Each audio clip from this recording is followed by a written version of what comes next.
വോട്ടുകൊള്ള ആരോപണത്തിലും Bihar voter പട്ടിക പരിഷ്കരണത്തിലും പാർലമെന്റിനകത്തും പുറത്തും പ്രതിഷേധം ശക്തമാക്കി പ്രതിപക്ഷം.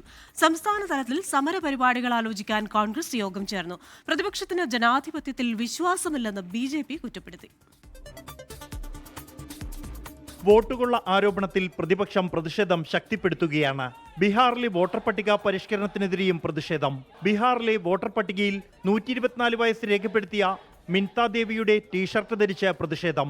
പാർലമെന്റിനകത്തും പ്രതിപക്ഷം വിഷയം ഉന്നയിച്ചതോടെ ഇരുസഭകളും തടസ്സപ്പെട്ടു.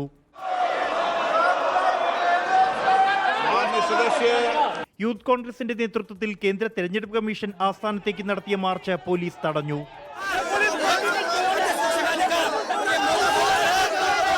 സംസ്ഥാന തലത്തിലെ പ്രതിഷേധങ്ങൾ ചർച്ച ചെയ്യാൻ കോൺഗ്രസ് നേതൃയോഗം ചേർന്നു. പാർലമെന്റിലെ പ്രതിപക്ഷ പ്രതിഷേധത്തിനെതിരെ JP നദ്ദ രംഗത്തെത്തി. അരാജകത്വം അനുവദിക്കില്ല.